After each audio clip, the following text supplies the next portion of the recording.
So, what we will do in today's lecture is basically take up one of the very important topics related to CAD/CAM.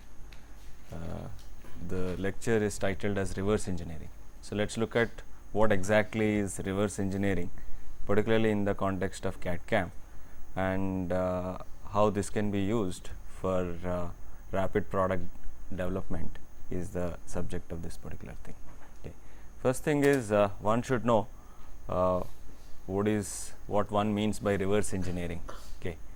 This is one particular term which is used in many areas of engineering, many areas of application. Okay. So, one of the common way to understand reverse engineering is, first we should know what is engineering a product, then we will be able to know what is reverse engineering. Many a times the term which is used is what is called as a product engineering, or you are engineering a new product. That is what is often one of the phrases which is used. This basically means that I have a concept for a new product. I start from a concept. By the time I have fully developed a product which includes its design, manufacturing, process planning, everything, every aspect of product has been you can say laid out, and complete decisions which are related to product data has been taken. So, this is a long process and often an iterative process, because you really do not know when you have a new concept for a product, what is the final shape which the product is going to take. Like, it is not something which can be very easily algorithmized, and the process is highly iterative. I may come up with product version A which may have certain deficiencies, so I may try to improve it. So, finally, when you arrive at a successful product, you say that I have engineered this particular product. So, you also find in many of the industries there is in fact either they may call as an engineering department, or sometimes more often they call as a product engineering department, where new product development concepts are always tried out. So, if we look at the reverse engineering, it is like you are given a product which has been engineered by someone. Okay. Like, this is a working product, this is probably a product which is developed successfully, but you would like to know what was the concept, okay, like behind this particular product. Okay. Like, instead of going from concept to product, you are given a final end product, but you are trying to find out what was the intention behind developing this particular product, or how the concept has started, or you would like to know if the product is a complex, what are its sub elements, how these elements are related together, this system, what is the intended function of this particular system.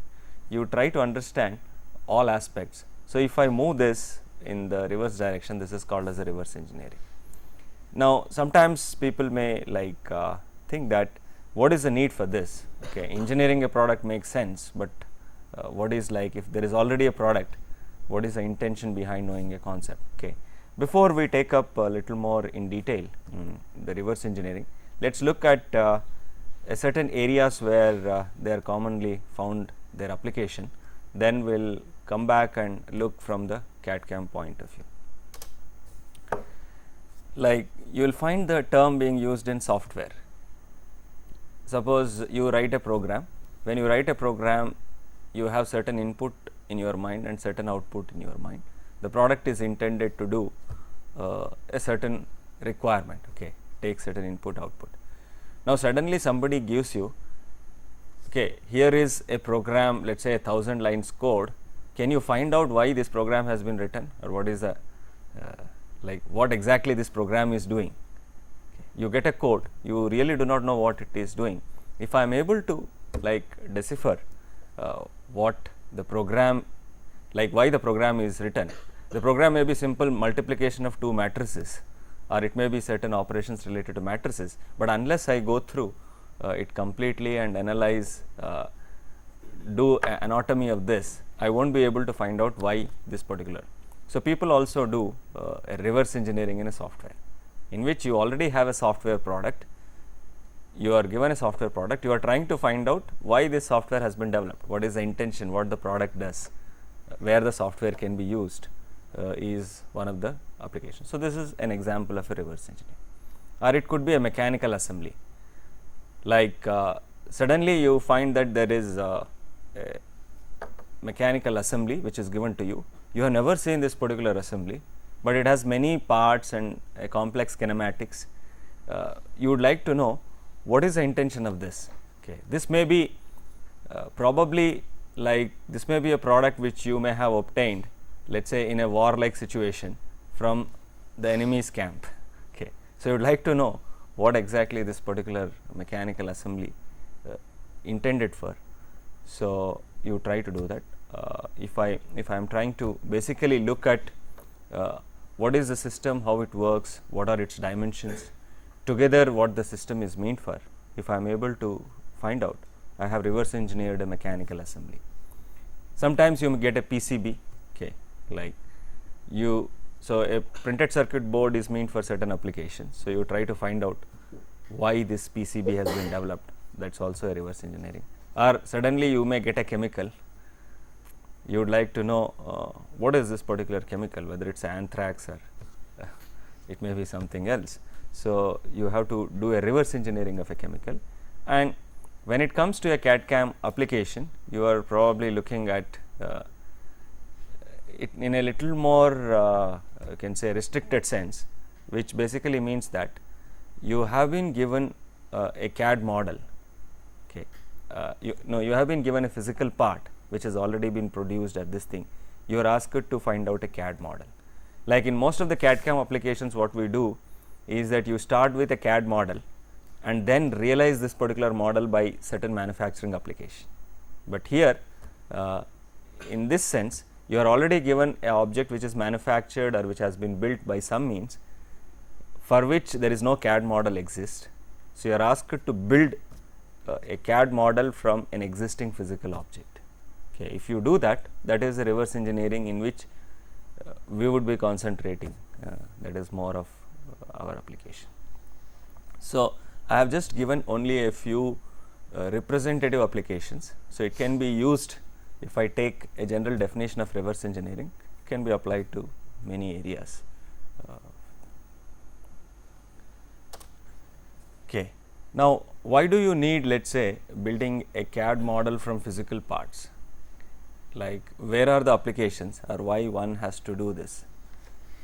Now, one of the application is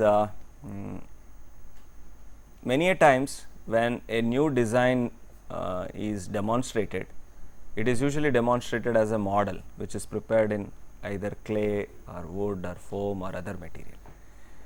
Though a lot of developments have taken place in computer aided design, use of CAD tools for design, but still there are large number of you can say application areas where people prefer to use let us say a clay model to show their, let us say, new product which they are launching or which they are in the process of development.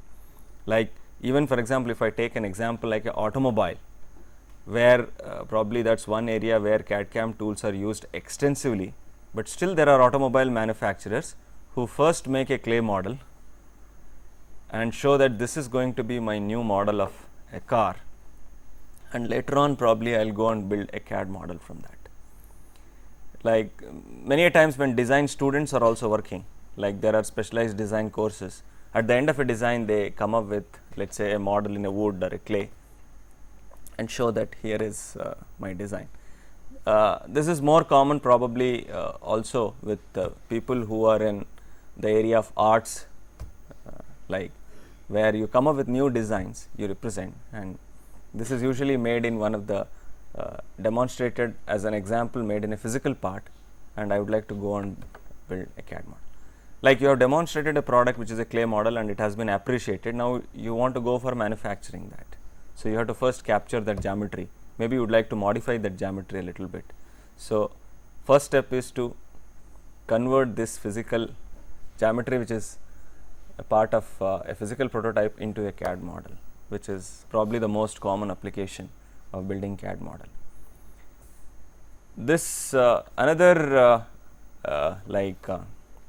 area where one finds reverse engineering that is building CAD models from physical parts, is that you have actually bought, let's say, a product long time back.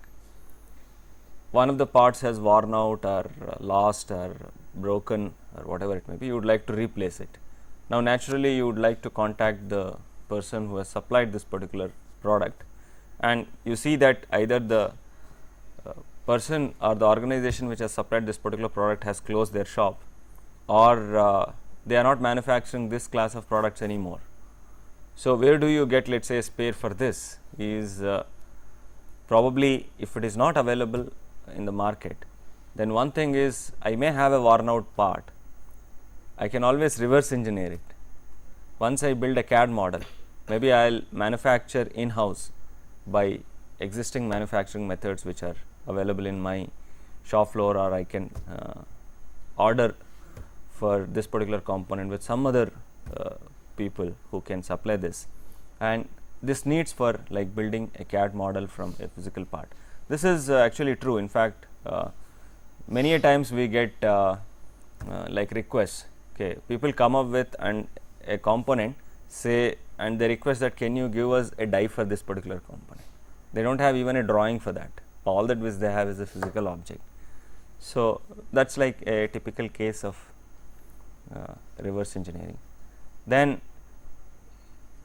sometimes like company which has been manufacturing a particular component or a product has not documented its own product properly, but whereas the physical version of the product exists in the design, or it's already available in the market, so you would like to redocument it.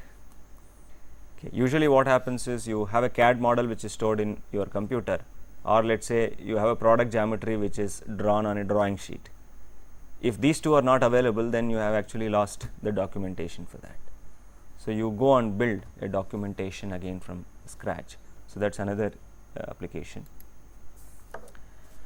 Then it's also used for copying, analyzing, understanding others' products, okay, particularly the competitors, okay, and of course this has a legal implications too, but still there are a lot of within certain this legal framework, certain reverse engineering is allowed. Okay, you would like to see how the competitor has arrived at a geometry or what kind of configuration.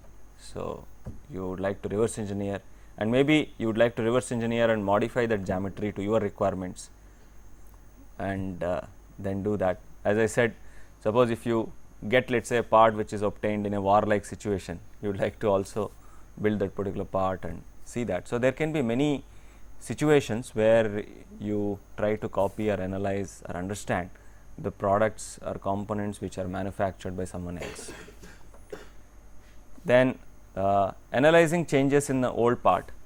It's like suppose I have a part which has worn out a little bit, but I would like to know whether the wear and tear which has taken place in the part is a considerable. What you do is you have a model for that particular part which is a design model, then this has been manufactured and in use for quite some time. Because of wear and tear, its geometry has changed. So I will build a CAD model from this worn out part and then compare with my original model to see that the wear is, or the deviation from the intended design geometry is not within certain limits, so that this will continue to work for another few years. This may be done as a part of a maintenance. Okay. In maintenance, you need to check certain this thing for wear and tear, etc. Or it may be like you are in fact one of the most common applications of building CAD model from physical parts is inspection of a manufactured part. Like in all manufacturing process, the intention is to realize the geometry which has been designed, but in most of the manufacturing process, the geometry which you obtain can never be a perfect, or it can never match with the design geometry. Only thing is you try to achieve the intended geometry within certain tolerances, and the deviations are can come from because of many things, like it may be because of the defects in the manufacturing resources, machines, etc., which are used to manufacture the product, or because of the process parameters. For example, if I am using, let us say, at a machine component, the geometry of a machine component may deviate from the actual intended geometry, because the machine tool which is used may be imperfect, or the machining process conditions are such that either there is a tool has worn out, or there is a excessive deflections of tool which has changed the geometry which is there. So, you would like to compare whether this manufactured part is same as the original part. So, what is done is, after manufacturing, you build a CAD model from the manufactured part. Then you have now two CAD models, one which is a original CAD model which was the designed one, second one which is obtained for this. I can compare these two to know whether it meets the quality requirements or inspection requirements. So, that is something which is done in many routine cases, or this is something which is probably applied to all engineering or manufacturing organizations, where one has to do that. If it is, if the component has, let us say, features which are like cylindrical features or flat features, many times you do not have to reverse engineer. I can directly measure certain feature, certain dimensions using instruments which are available in a metrology lab. But suppose if the object is free form, okay, I cannot have, let us say, either a vernier or a micrometer, or let us say using let us say gauges or other you can say relative measurement tools to ensure that the product geometry or quality requirements are met. So, I will build a CAD model of this particular thing by taking, let us say, large number of data points on this, and then I will compare this CAD model with the original design model to see whether there are any deviations. So, these are, you can say, some of the applications which basically is convincing that yes, we need reverse engineering in certain areas of application. Now, what are the different steps which are involved in building, let us say, a CAD model from physical parts? So, we are now trying to understand the process, having understood what is the need for this. Okay, in most of the cases, what you need to do is digitize or collect data from physical part. Okay. Now, collecting data may be in terms of features. Okay, that means the part has let us say n number of surfaces. Some of them are flat surfaces, other are cylindrical surfaces, some are spherical surfaces. So, I individually build these, measure for these surfaces, and then try to build an object purely in terms of certain surface features. Or it may be that I am looking at an object which has a free-form geometry. So, directly it cannot be captured as one of the known forms of features. So, I collect a large amount of data points on this surface and try to build a CAD model from a large set of data points, which is called as a point cloud data. So, collect the point cloud data, then build a CAD model from point cloud data, and then use it for whatever applications which you want. So, that is the first step. Then once you collect, let us say, these data from, because of the digitizing or let us say using that, it is not directly in a usable form. Many times you have to do lot of manipulations with the digitized geometry before it can be used for, let us say, comparing with the original design or for subsequent manufacturing. Okay. We will come back to that, what are those problems using example.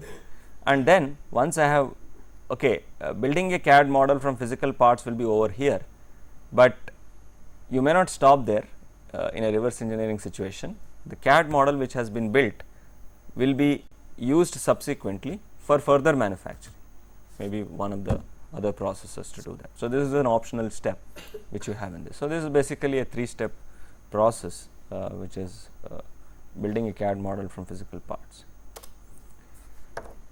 Now, here in this context, like how do I, suppose if I am given a physical part, it has certain features, what kind of methods or what kind of instruments, equipment which I need to use in order to collect its geometry or the geometric features. So, there are two most common routes which are available to one. One is I can use contact methods. Okay. The geometry of the object is captured by making a contact with the object. That means you have to basically touch the object, okay, just like as you do in coordinate measuring machine. When a coordinate measuring machine is used for inspecting a part, you have a CMM probe which actually makes contact with the part at a few salient points in order to check its geometric features and dimensions. So, that is why you classify this as a contact method. One can also look at non-contact methods. In non-contact methods, what you use is like I can use, for example, let us say a laser beam to capture the geometry. People also use like scanners which are based on white light to do that, which are often called as the 3D scanners. In some of the situations, what is done is, suppose if I want to capture geometry of this, I can place this in a stand, okay, and then I have like geometry of this is captured from various angles, and I build a CAD model from that. Or in another option, you keep this on a rotary table, okay, and then the rotary table is made to rotate by one complete revolution. So, you are also capturing this particular geometry if it is not axisymmetric or something like that. So, there can be many ways when I am using let us say optical methods, or sometimes you use methods which are based on tomography. Okay. You are actually not touching the object, but basically you are using a non-contact method to do that. Both methods are equally popular in industry for reverse engineering. Okay. I can either use a CMM or also use a laser scanning or white light scanner to do this. Like let us take the first aspect. Suppose if I am using let us say a coordinate measuring machine, a CMM, for collecting the data points. So, you scan the part using a touch probe which is a part of a CMM system to get a point cloud data. Now, we are calling it as a point cloud data here. The assumption here is that you are looking at a surface which is like a free form. I think one of the good examples is a mouse. Okay. Like suppose if I want to capture a geometry of this, I cannot really say that all its surfaces are known form, that it is like it has flat surfaces, cylindrical surfaces or spherical. I may have a certain free form surfaces too. So, I would like to basically take a number of points in order to capture the geometry with which this mouse is made up of. So, once you get a large number of points which are related to this particular surface, then you need to actually fit curves and surfaces in order to build the geometry. Okay. You cannot directly go from point to solid in many cases. Okay. You may have to build from 0 level point to a curve, curve to a surface, surface to a solid, could be one of the options. So, what is done is like this may have number of surfaces. I may take number of points on one surface, many points on the side surfaces. So, you have individual features which have been scanned. I also have to assemble these features to make it a complete model of that. Okay. But like for example, if I have two surfaces, one which is a curved and a flat surface, they are also intersecting at some point. It is not possible to take exactly points at those intersections. So, I need to sometimes do surface intersection calculations, or if I have two surfaces, I have to blend them with a smooth radius, or if there are gaps between that, I have to basically see that the contact has been made between these two surfaces with no gaps, which is called as a stitching in CAD terminology. So, you have to stitch pieces of surfaces which are available to you.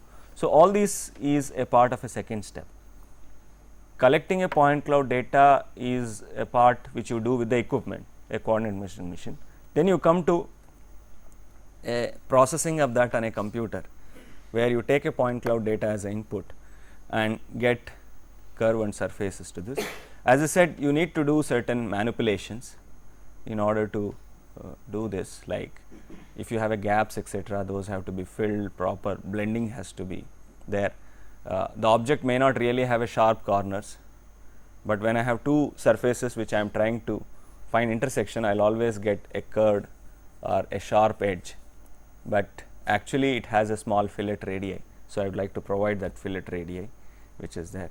And you also interrogate about surface quality, whether the how good this fitting has been, whether the surfaces which you have constructed from a point cloud data itself has a large error or it truly represent the point cloud data, and whether there are any gaps. Or interrogation also includes finding higher levels like slope continuities, curvature continuities of the surface, whether they are met or not. All those things are done as a part of this. So, this aspect is usually is something where a lot of experience is required, the people who have been doing this kind of reverse engineering. And there are also commercial software which are available which can be used to do this. High end CAD/CAM systems can be used, but there are some specialized reverse engineering software which can give you many conveniences to do this kind of manipulation which is required after the point cloud data has been obtained and curves and surfaces have been fit for those aspects. I will just show you maybe one or two examples which will demonstrate. Like here is an example of a part which is axisymmetric. Okay. This is like an object which is in the form of a bowl. Okay. But since it is axisymmetric, I do not have to take points all along its this thing, because it is some same cross section which when revolved has been obtained as an axisymmetric part. So, even if I take let us say the measurement along the section, one of the sections, that is enough. So, what it shows here is like you have a number of points which have been obtained on a CMM, and then there is a curve which has been fit about this. Now, I am going to revolve this particular curve to get this thing. So, this is actually the data which is obtained on a CMM, what you are trying to see. Now, when I revolve it, okay, fit the cross section, I have obtained a CAD model from a physical part. Point cloud data was obtained from a physical object, then you built a CAD model using this. Now, suppose I may have a further applications, like I would like to have two die halves for this particular component. Then once I have this geometry, I can go and do that. For example, that is a component for which I would like to also have a die half. Let us say I am carrying out an operations like maybe a sheet metal forming, where I would like to reproduce that particular part. So, I can also go and build this particular. So, you had a physical part, then you took the point data, fit a curve. This is a very simple example, no surface fitting. Okay, it is only a curve fitting and then revolving to get a surface, and then using the surface definition you are able to build let us say mold. Now, I can manufacture this mold and go and make any number of those parts which are available to you. Here is an example. This is actually a machined part, a part which has already been machined, and number of points have been taken, and one of the ways to let us say fit surfaces for a point cloud data is also using only triangles. If I have large number of data points which are obtained, I can fit let us say a triangles to get an approximate surface for this particular thing. Like this is like a representation is more like an STL.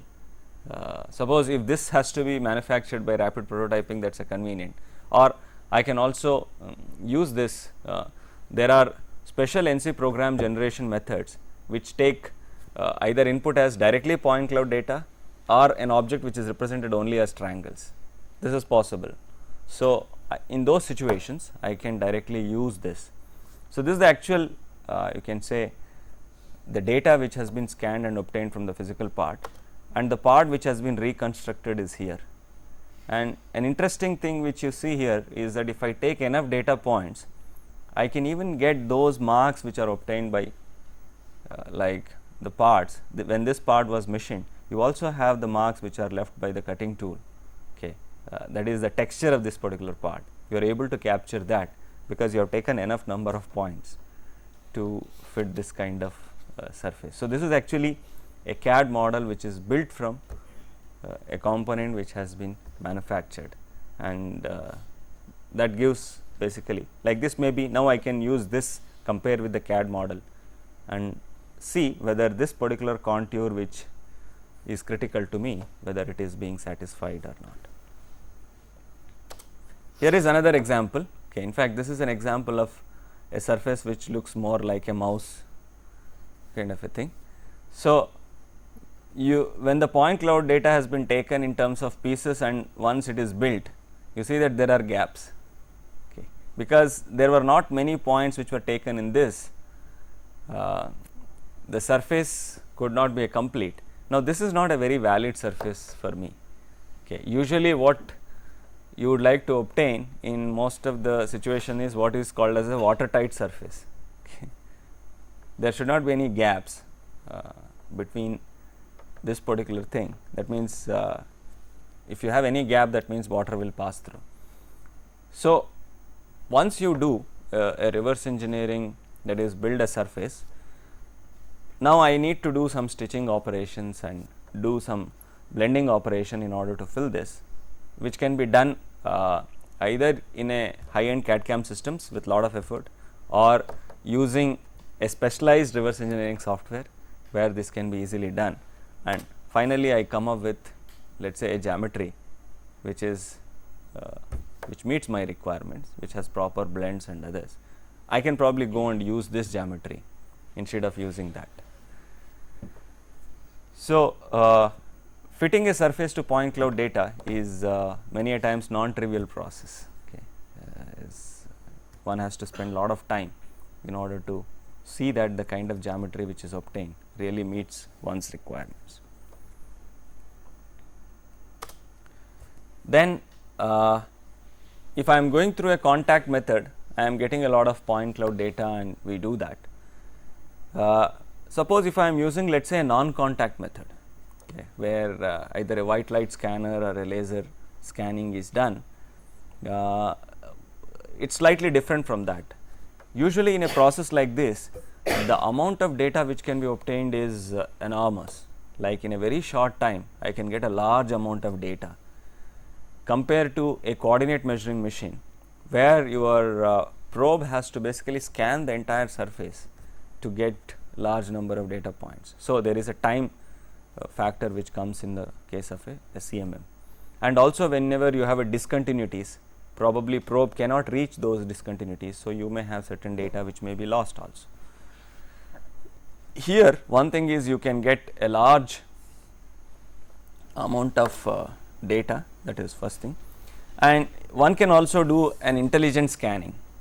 An intelligent scanning means like suppose if I have, let us say, scanning along certain cross section, if I take, let us say, points which are located at certain distance, okay, then suppose if I am taking, let us say, 10 points which are equally distributed, I may have a problem.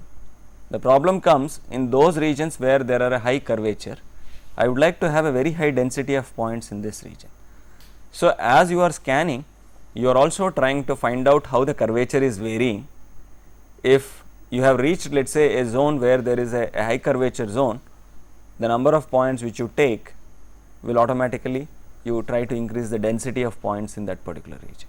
So, this can be a part of the software which is actually driving the scanner to collect the data points.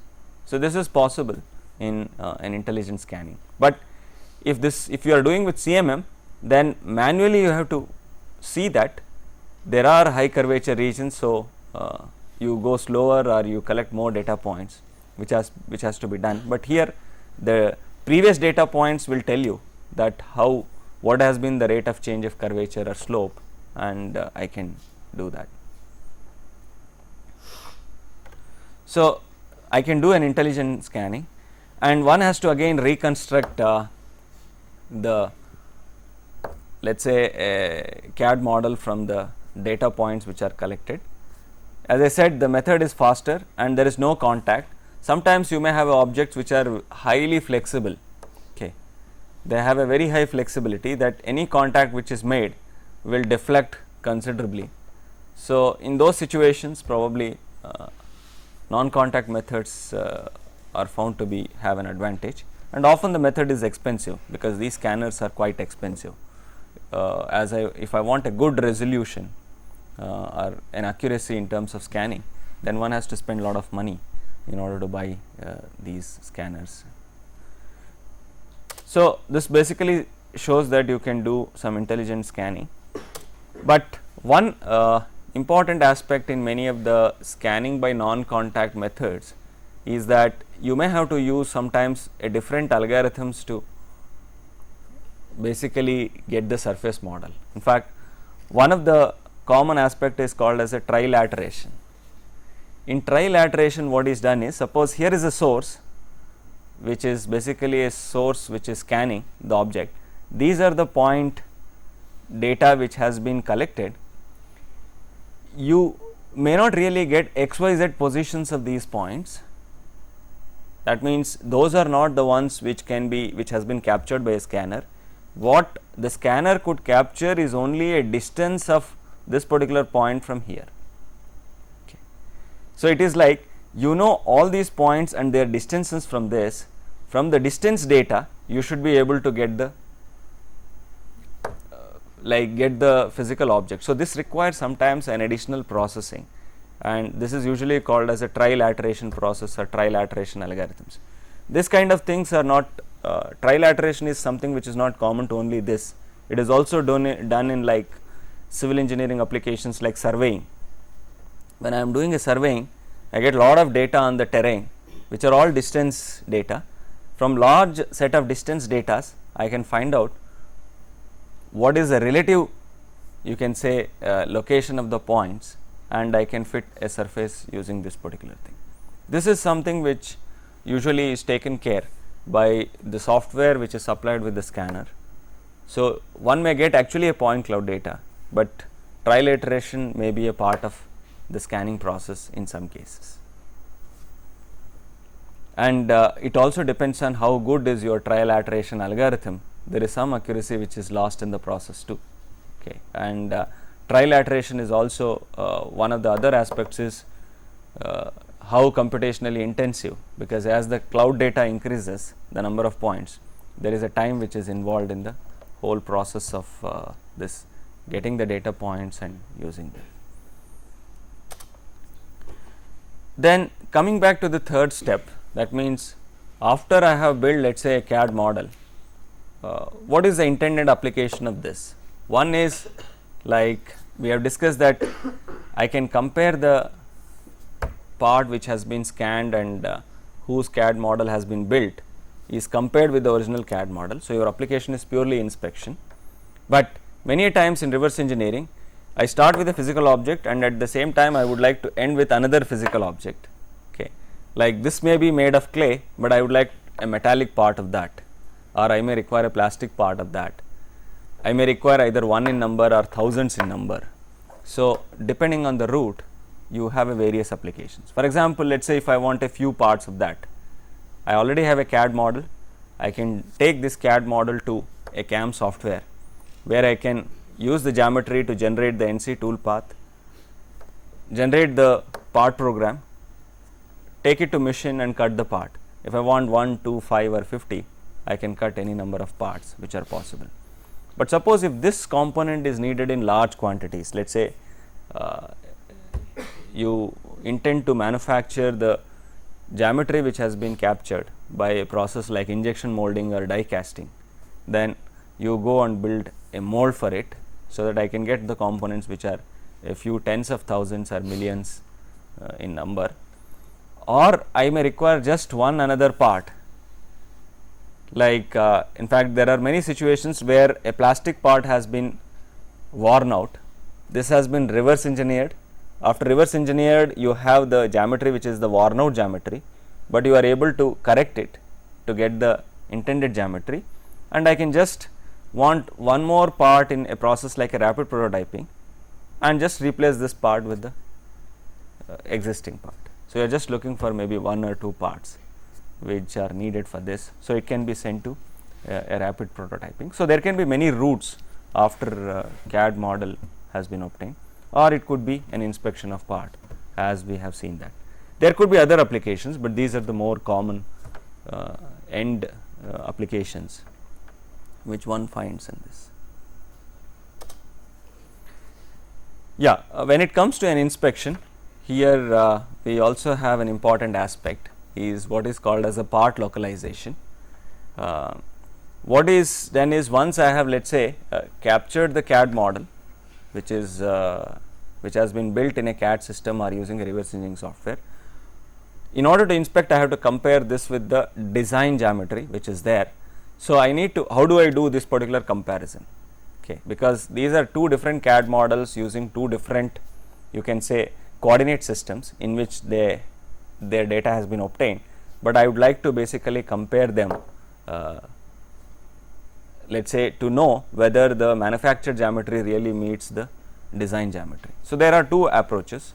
One is, I have a datum which is there for the design part, and I am also able to obtain the same datum for manufactured part. So, if these two datums can be matched, okay, that means I have a CAD model of the design part, I have the manufactured model. Manufactured model is located with respect to the design part in the space, such that the datum planes or datum directions or datum surfaces match. Once they match, then you do the inspection and you say that how much is the deviation or error which is possible. But there are many situations where the datum cannot be obtained easily, like if I take a situation like a component which is machined, usually you have certain flat surfaces or cylindrical surfaces which can be used as a datum. Like if I am using a process, if I am using a manufacturing process where datums cannot be obtained, like if I take an example of, let us say, a part which is manufactured by investment casting. Okay.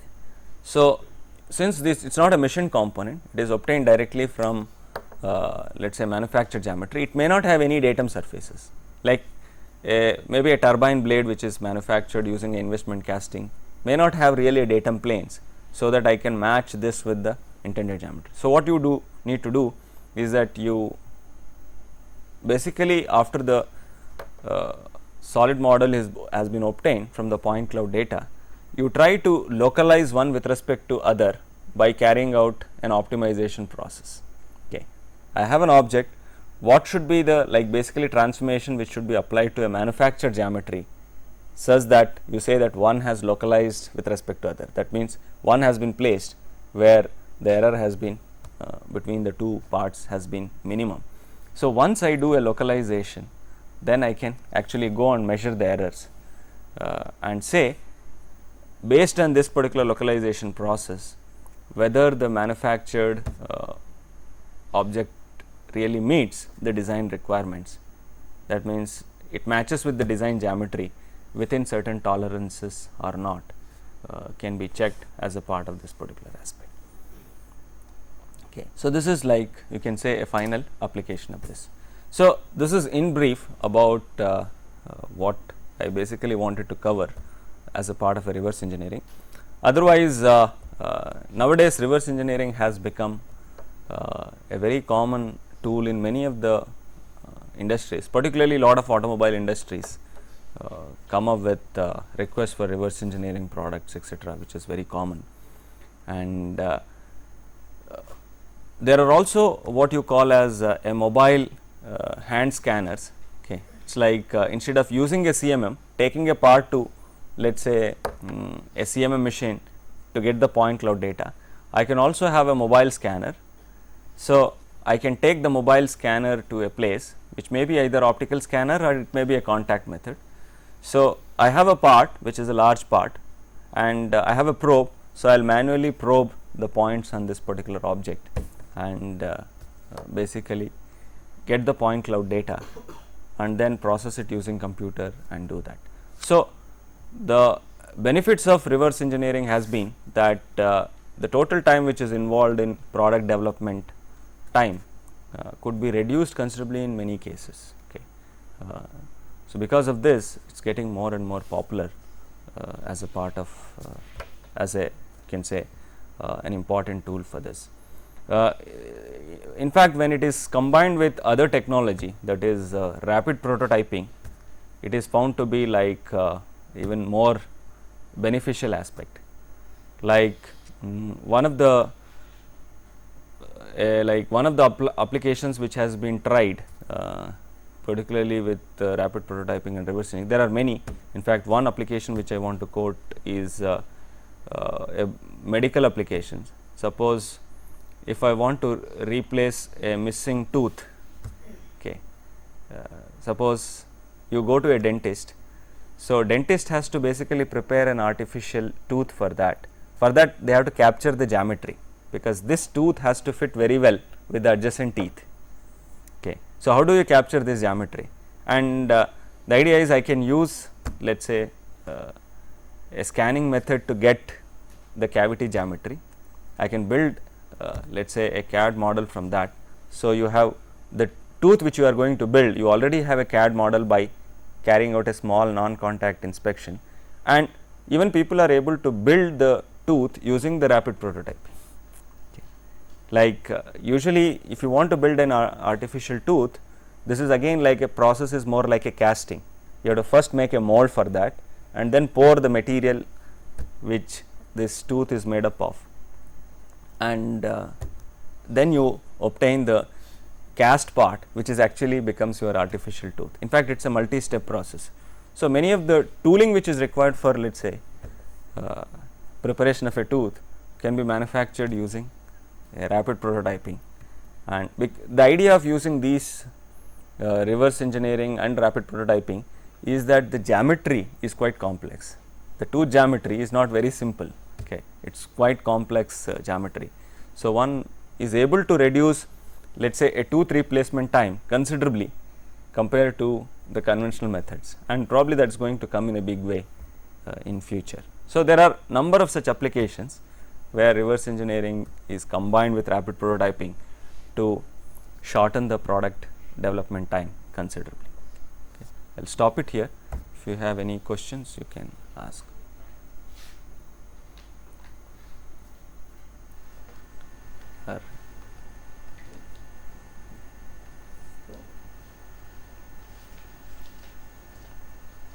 Or any aspect of reverse engineering which you could not get a clear idea.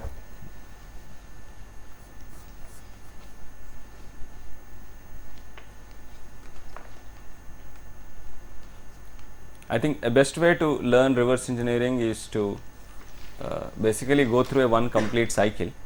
Like in a situation like practical, if you have both CMM, NC machine and let us say high-end CAD system, you take a part, okay, first scan it on CMM or this thing, get a CAD model, okay, do all the manipulation and others, then generate an NC program for that, cut the part, bring the part and then compare, do the localization and see.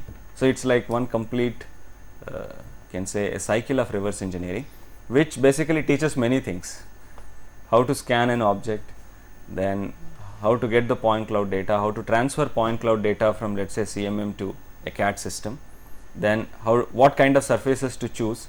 Of course, in most of the fitting of the point cloud data, people prefer to use the NURBS surface as one of the standards. So, I basically fit NURBS patches and build the geometry. Then I will take this to a manufacturing software, maybe generate an NC program to cut a similar part, take it to NC machine, cut the part, then you have obtained the manufactured part, which is this particular thing. Now, you can basically either I can again scan it, get the manufactured geometry and compare with, let us say, intended geometry. So, you have completed one cycle, and this kind of practical exercise can be done in typically like an investment of about 20 hours, 25 hours of practical work, which is okay. So, if there are no questions, I will, yeah, please. What are the legal boundaries for using reverse engineering, because as this is a copying operation? What are the legal boundaries? What are the legal issues in copying, let us say, a particular product? This thing is like, usually what happens is, whenever somebody comes up with a new product, either the idea is patented or it is copyrighted. So, in those situations, you cannot really copy without the permission of the person who has done it. Okay. So basically, like if you are doing that, even when it is copyrighted or let's say patented aspect, then there is a problem. Like somebody may come up with totally a new geometry for a toothbrush handle, and they have patented this geometry because it's ergonomically very convenient. Now the idea is, if I want to manufacture, like I want to go for this, I can reverse engineer and manufacture my own toothbrush, but there may be a certain legal issues which are involved, and so that has to be respected. Intellectual property rights related issues have to be respected. But in spite of that, there are many cases where people reverse engineer is without any this particular thing. So those are situations which should be avoided. Okay, but I think in some cases the reverse engineering is allowed legally, in the sense if you are basically, if your manufacturer allows you to reverse engineer, or there is a situation where this part cannot be obtained without reverse engineering. So there are some issues related to that. It's not, I don't think there is any a specific consortium which is looking at what can be reverse engineered, but this is generally discussed in a framework of any copyright act or intellectual property right acts.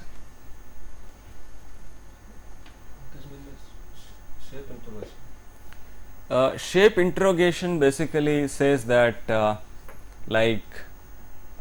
for example, I have number of surfaces, patches which have been obtained by fitting a surface to a point cloud data.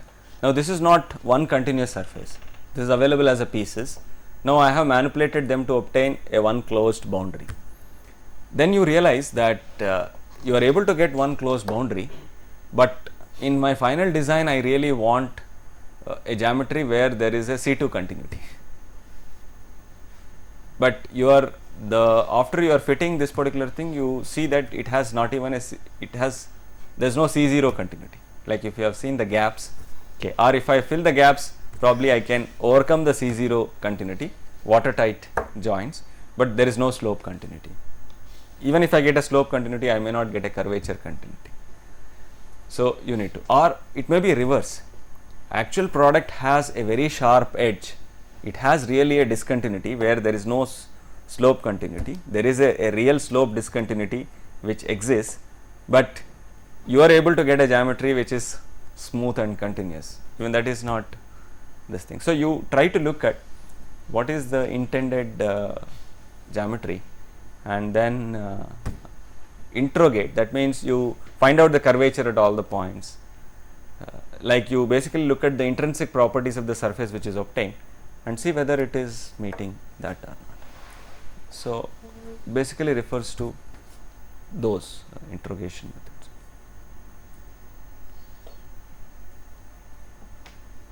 Okay, so we'll stop it here, and then we'll take up another application of CAD/CAM in our next class.